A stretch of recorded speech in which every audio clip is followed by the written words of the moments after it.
drugs successfully.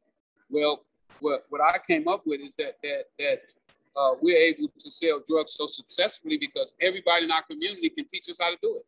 It's easy to learn how to do that. It's hard to learn how to buy a house, how to start a business. There's not many people in our community that can teach us those skills. So that's why I try to be as active as I can. And I try to let people know that, no, I didn't do well in school. I was in special ed classes. I didn't learn how to read till I was 28, because that lets them know that if this guy can do it, maybe I can too. Absolutely. Absolutely. And what was your appeal to originally get involved in the drug game and the dope game? Like what was that pull and where did it come from? Well, I was tired of being poor. I was tired of seeing my mom struggling to pay the bills. I was tired of roaches and rats running through my house. I was tired of broken windows. Tired of seeing my mom get the lights cut off. Tired of seeing her stressing about bills. I didn't want my siblings to not have food to eat. I didn't want them not to have decent clothes and shoes without holes in them. So I worked to get those things done. Mm-hmm. Absolutely. And I feel like what you said earlier is very true, because a lot of us can get a hold of some weed, right? Or something like that, some kind of drug in our community to resell, right? But a lot of us can't get a hold of other products and services that we can get at a low enough price to get some true value out of, right? And no, I didn't say anything. I feel like, go ahead. Oh, okay. I saw. So I feel like at that time, if you had any other resources besides what you had at that time, and you still had that mentality of going to go get it, right? Because that's all it took, was something inside of you saying like, I'm going to go make a change for my family. Even prior to, because you used to be an athlete in high school as well, right? You was a tennis player? Yeah, I played tennis. I played tennis in South Central? I was all city tennis player. Was that like a thing, like playing tennis in South Central? What is this, in the 70s? Yeah, it was the 70s. I started around, what was that? Maybe 73, 72. But what stopped you was you couldn't go any further because of your education, right? Nobody would pick you up because that's what I read, because you could not read at that time. I couldn't read. Right. And I could only imagine where I would have went with my life had I been able to read. Right. Or if somebody, a black businessman would have came along and showed you a product besides the dope in the community and say, hey, you can make money this way, and put you on in a different kind of way. Absolutely. It would have been I think it could have been totally different. So I want to be that guy that our young black men go to and say, hey, Rick, what should I do with myself? How should I direct my energies, my mind, my resources to where I can do something other than selling drugs? Yeah, I remember when I first started researching kind of your story, because I remember out of the three of us, I'm the oldest one. So I remember like all the Iran-Contra stuff, and I remember all that stuff, right? And so I was a little bit conflicted at first, because I thought to myself, well, he did some stuff that he shouldn't have done and yada, yada, yada. But as I did a little bit more research, what I came to feel, especially as a mom of a son, is that the school system did you dirty. It was the system that allowed you to progress all the way to high school without the skills that you would need to make it past high school. Absolutely. Well, not just for schools. There was many people that could have, because they say when you're raising a child, it takes a village. Yes. So my mom could have called it, my uncle could have called it, my older brothers could have called it. There's so many people that we could point the finger at. But what I say we do more so than that is let's figure out, how do we say these other kids is coming up? How do we stop these kids from killing each other? Right now, I'm working on a peace tour where I'm going to be going around the country, and I'm going to ask people, let's have more peace, let's forgive, and let's show more love. Because when we're doing all this violence, it really hinders us from being able to compete with other people.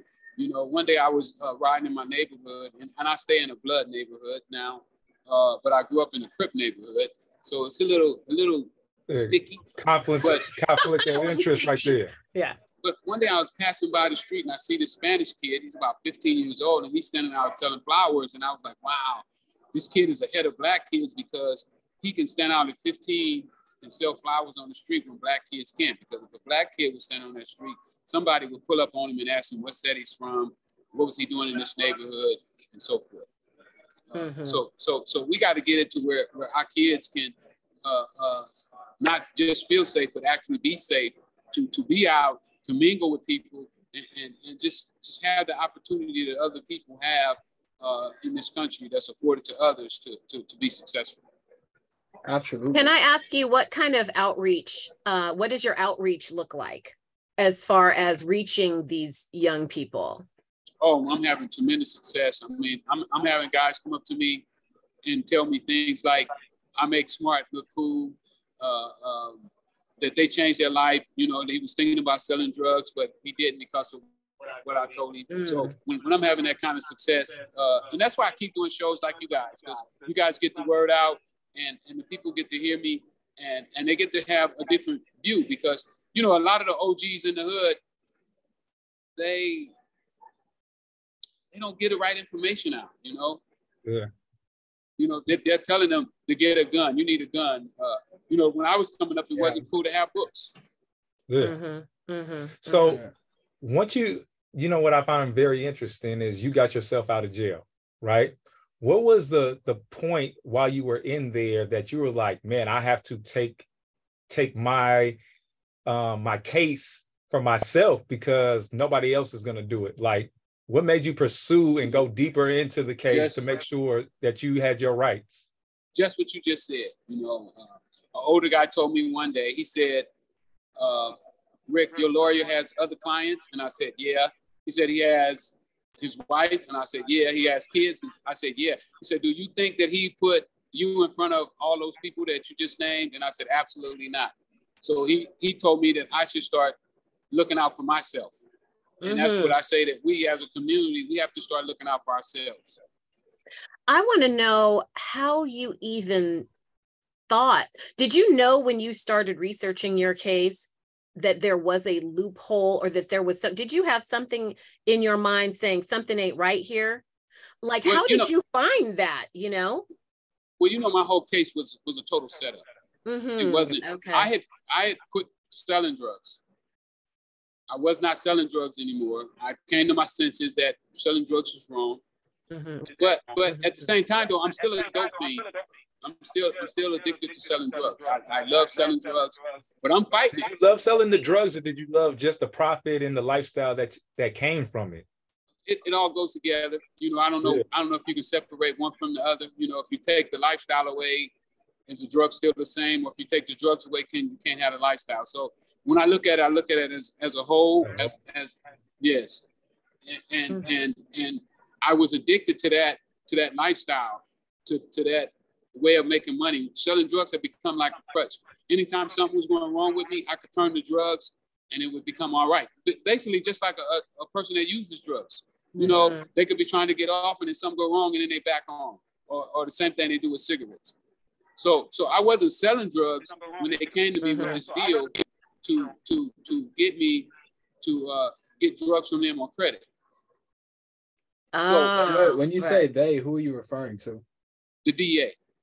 The DA. Right. Okay. So I knew that this whole case was fabricated.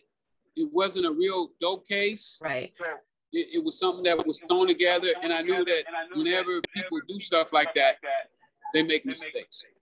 And do you feel because you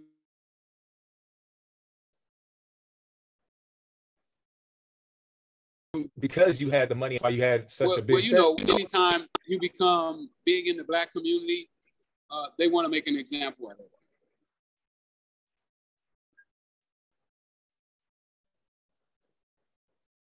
Yeah, at one point they said you had to act back in the 80s and early 90s and stuff, so that's equivalent of damn Yes. Yeah. So you know, whenever you're dealing with that in the Black community, I don't care if you're a big Black preacher or a politician or whatever it is, they're gonna come after you. Yeah. I mean, look what happened with Kyrie Irving. If he was just a normal basketball player, what happened to him wouldn't be a big deal. You just tweet and watch a movie. Who cares? Right. I mean, who cares? You know, who would even go and look at what you tweeted? Right. But by him being so popular, it made him a target. Yeah, and a lot more people are watching it now. A lot more people, but yeah, because I've been looking for it, and I don't even watch movies.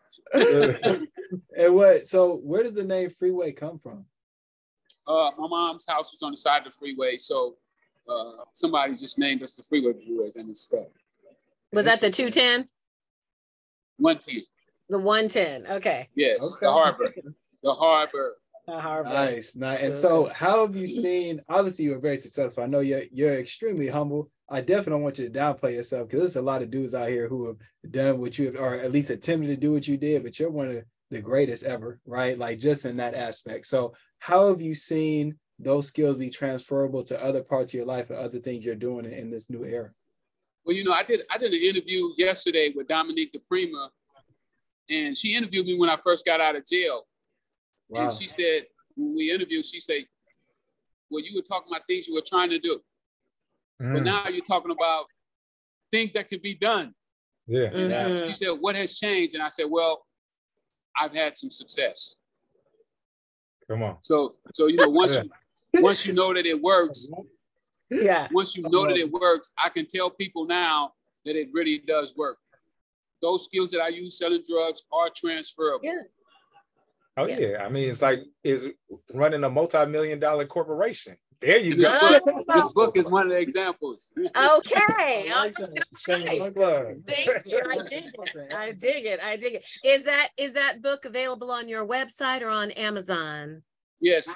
Right now I have about 1,000 copies left. And I'm asking everybody, you know, I watch the videos on YouTube, on Instagram, and they talk about people come up and ask them why they're not successful. And then the guy said, because you didn't buy my book. That's real talk. So I'm asking everybody, if they would, to help me, go to my website, freewayrickyross.com, buy my book, and that will help me. I'm getting ready to do a peace rally right now, a peace tour, where I'm going to be going around the country asking everybody for more peace and more love. Amen. I love it. Amen. I got some people on live watching right now. They definitely going to support the book. Hop on the website and go and buy it. But I got to ask you this, right? And they might get some money. Hey, they might get some money. Absolutely. Absolutely. And let me ask you this, right? A lot of people, especially in my generation, may not have heard of Freeway Rick Ross, but we've heard of another Rick Ross, right? So that whole controversy, that whole story, is there anything? Okay. Okay. Yeah. Is there anything? I wasn't even gonna bring it up. Is it true? Because I'm genuinely curious. Now I know I heard, and this was years ago, right? But about the whole controversy, like he didn't give me no money. He didn't give me no money. No, I heard about that. I heard it. So is it true though that it's like he stole your story and made that? That's totally true. Persona, like partly true, or what's the story? Oh, I didn't hear that. That's wow. a fact. Wow. Everybody know that he stole my name. His name is William Roberts. Right. Interesting. I want to see if you could drop one of them jewels. You know, you got it said 21 keys to success on that book. What was the title? If you could drop maybe one or two for our viewers to kind of get them to get an idea of what kind of jewels that you're going to give them by purchasing the book. Can you share one or two? Well, one of the most important things is that you must have a burning desire to obtain your goals and your dreams. How do you find that though? How do you find that desire? You got to create it inside yourself. You got to create it inside yourself. You got to follow your passion, have a passion for it. And have a reason why you should be successful. You know, like I want to make sure that my mom is okay when she gets old. If she needs something, I can go and take care of her. You know, I want to help my brothers and sisters. I want to help my community. And the other one would be is 10% of everything you earn is yours to keep. Yeah. Oh yes. Amen. Yes. Hey man, that's good savings. That's good, and that's a good motivation too. If I get to keep or spend 10% of what I'm making, then I want to make a lot more so I can absolutely, do what I want. Yeah, well, you take the 10% and you invest it. Want to do with my 10%. That becomes your investment. Oh, so you mean you're saying don't go out and buy myself a Louis Vuitton or some Louboutins or something. You're saying to use my brain and to invest my money wisely. Is that what you're saying? And then that 10% will eventually start to make more money than you can make on your job. Mm-hmm. Absolutely. Very good advice. If the new Rick Ross or the current version of yourself could go back 20, 30 years and talk to who you were then, what advice would you give? Well, I do that to the new Rick Ross. Anything that I should have done yesterday, I do it today. I do it today. So I talk to myself all the time, and I tell myself to make myself more valuable, to make myself more likable, and do the things that I say I'm going to do. Those are just a few things. Yeah. Have a peace tour coming up. Can you let us know when that is occurring? And I'm sure that the information is going to be on your website, but can you give us a little snippet about when that's going to be going on? Well, it's going right now. I started here at this place. I'm promoting peace here at the Las Vegas Convention Center. I'm telling everybody that we need more peace, we need more love, and I'm just going to be going, just like I did with my book, from barbershop to beauty salon to restaurants, just everywhere I know, letting everybody know that we need more peace and love. And that it's okay. It's okay to forgive and forget. Absolutely. Wow. And how many doors that, like, saying your name or using your name or your brand, like, how many doors does that get you into? Do you feel like you're kind of starting from scratch, or do you feel like you still have some notoriety amongst the people? No, I got a household name. My name is definitely well known. It's invaluable. Well, yeah, and that's why you fought for your name too. Absolutely. Well, he knew it was valuable. That's why he wanted it. Yeah. One thing that really that sticks out to me, Freeway, is your health. You looking real good. You know what I'm saying? Like, what do you do personally for like self-care and your fitness and your health journey? Well, I'm totally vegan. I've been vegan now for at this point in your years. life. Well, I'm totally vegan. Wow. What made you make that transition, if you don't mind me asking? Because I've been vegan 6 years, and that's one of my big push in our inner city communities, talking about all the health benefits when it comes to lowering the risk of getting diabetes, high blood pressure, heart disease, all the things that we see our family and our community suffering from. But what led you on that journey? We'll start off as a bet.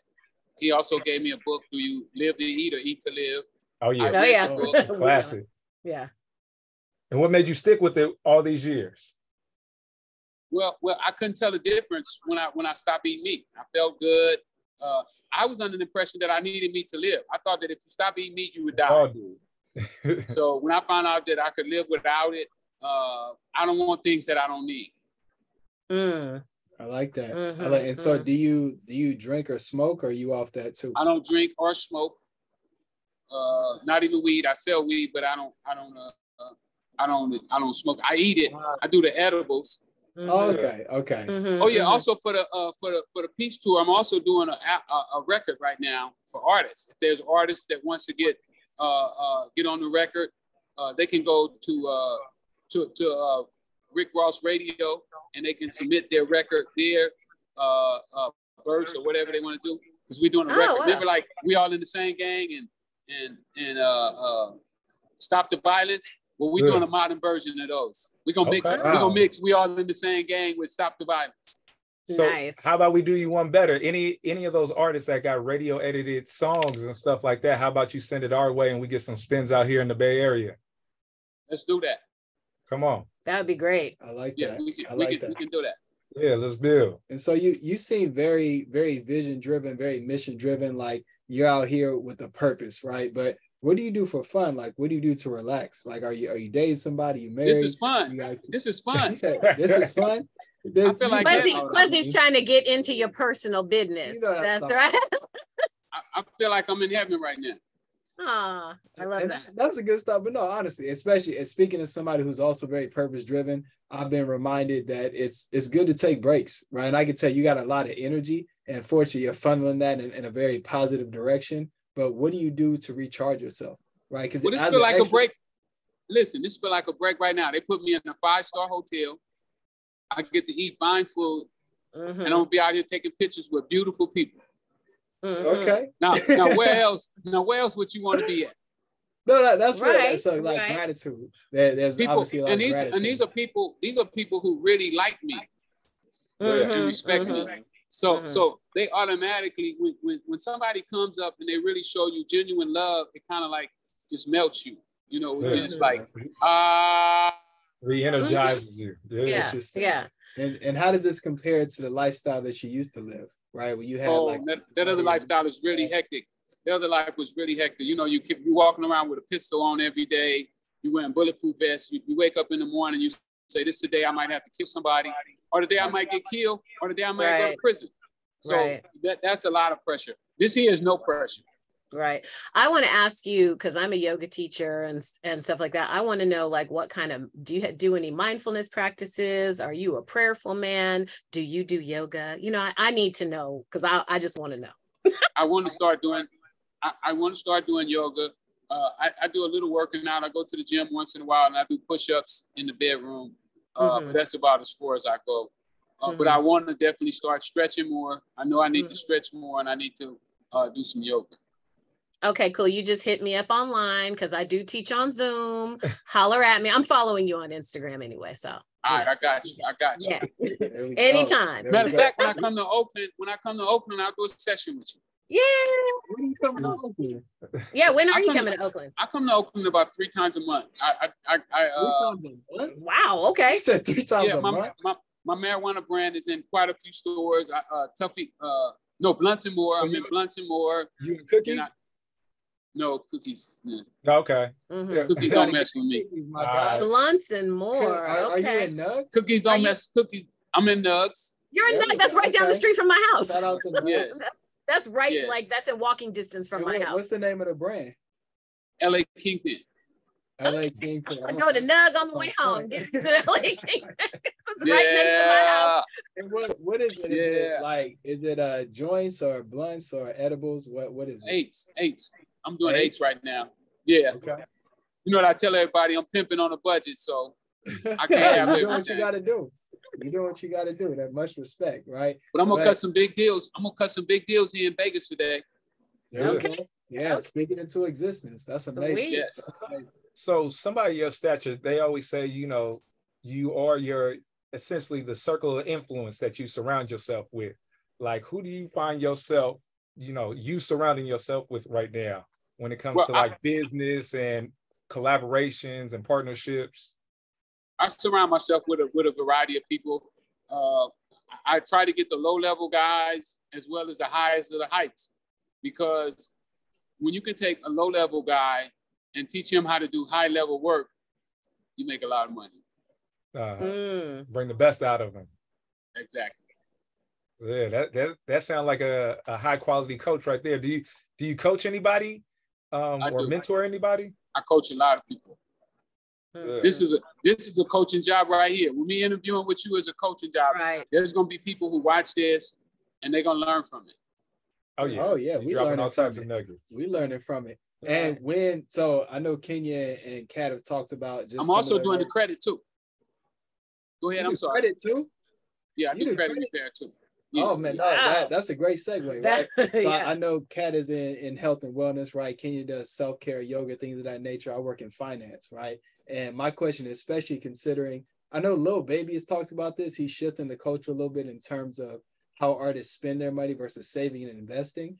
But back in the 80s, when you had access to hundreds of millions, what were your saving and spending habits like? Was it like that fast and loose lifestyle, or were you planning and building? I don't live fast and loose. I believe that my money should be earned. I might loan it to somebody and they may not pay me back, but when I loan it to them, the intention was to make more money. I've never needed the fancy clothes, the jewelries. You know, I don't need Louis Vuitton and all those things to make me Rick Ross. Mm-hmm. My mom and my dad did that.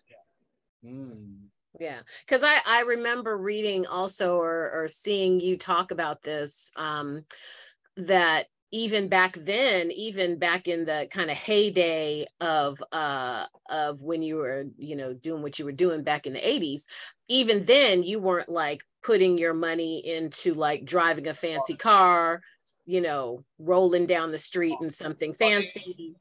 You know, you were just kind of trying to keep it all on the down low a little bit, and not so, because I think you said something along the lines of, if you're driving around in something too fancy, you're bringing too much attention to yourself, and Absolutely. You didn't want to do that at that time. Yeah, absolutely not. Yeah, and it's a waste. Well, you know, I've been doing some critical thinking, but I didn't critically think it all the way through. See, I didn't understand that at the end of that rainbow was going to be some handcuffs. You know, I thought it was going to be a gold watch, but it was some handcuffs. Not a pot of gold, and but that's a real. pot of handcuffs. So were you in the game prior to the crack era and the crack epidemic, or is that something that, like, you, because I know we hear a lot of stories, right, about how big you were and the things that you've done, but was that something that happened prior to you were in the game, or like during it, or when did the crack era come into existence while you were in I the helped game? Start the crack era. Okay, Right. So that's true. Right. Okay. Yeah, I helped kick it off. And was this just in like LA or California, or are we talking like nationwide? Well, you know, it started in California and went around the country. Yeah. Wow. Like the Bloods and Crips imported it around the country. Yeah. Yeah. So how have you been? Because you seem very grounded, right? Like if I didn't know who you were, or like I was doing this interview, I wouldn't assume just the things that we've heard and like the stories and things of that nature, right? Like how have you gone through the process of forgiveness, or have you ever like had to forgive yourself for what? Absolutely. You have to forgive yourself, otherwise you'll continue to beat yourself up. And that's what I tell people too all the time, is that we have to forgive ourselves. You know, people ask me all the time, do you have any remorse? Well, you know, I already remorsed. I already forgave myself. I asked for forgiveness from everybody. I moved on. Right. Yeah. And what you know, is that process? If you drop a glass of milk on the ground, what I would suggest to you, get the glass up first so nobody steps on it, cut their foot, and then mop the milk up. And after you do that, it's over with. Yeah. And what did that look like? What was that process like for you to walk through forgiveness? Or was it like a running through? Was it a sprinting through? It sounds like, you know, I became educated. And once you become educated, then you learn that you have to forgive yourself as well as forgive others. I got a question for you, because I'm coming across a lot of brothers that have done some time. Like, you know, you've done your time. People like Wallow that done his time. Have you ever heard of Wall Street?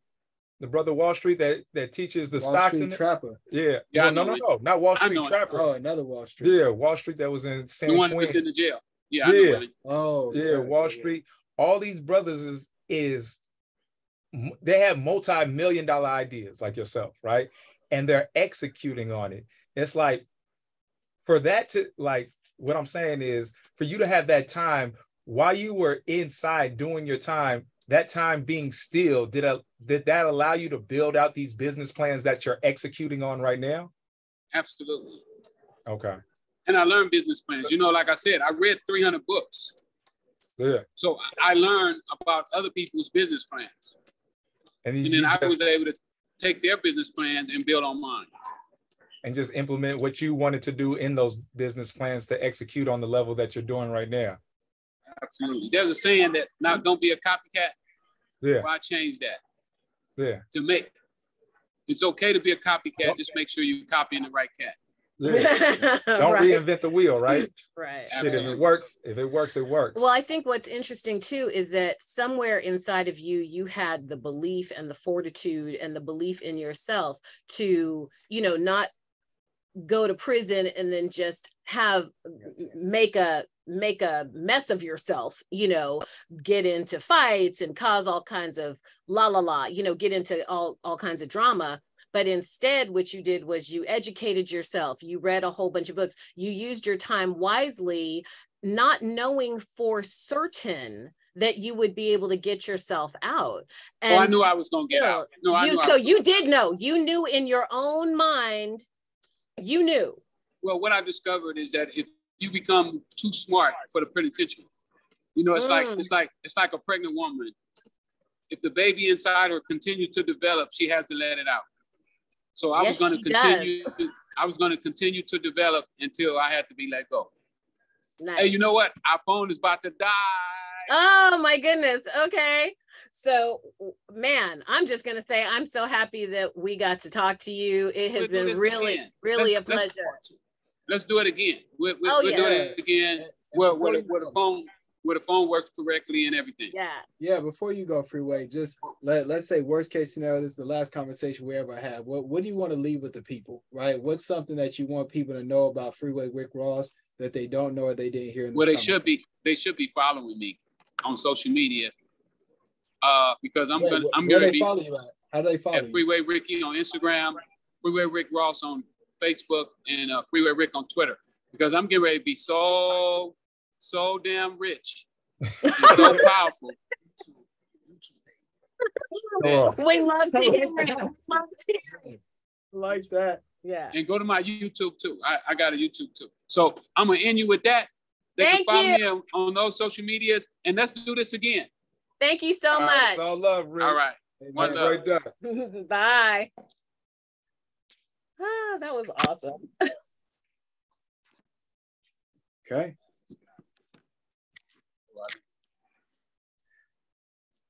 Wow. Okay. All right. Man, we got in a lot. Are we still on? Yeah, you want to close this out? You want to close this out? We're still. Okay. We're like discombobulated now. I didn't even know. So the audio is recorded?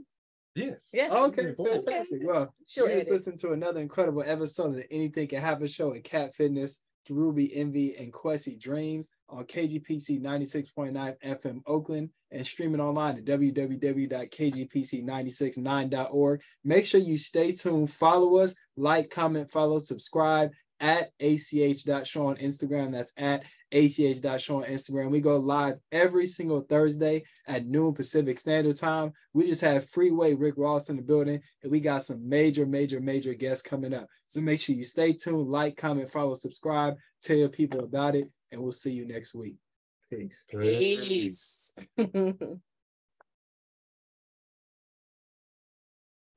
Oh, man.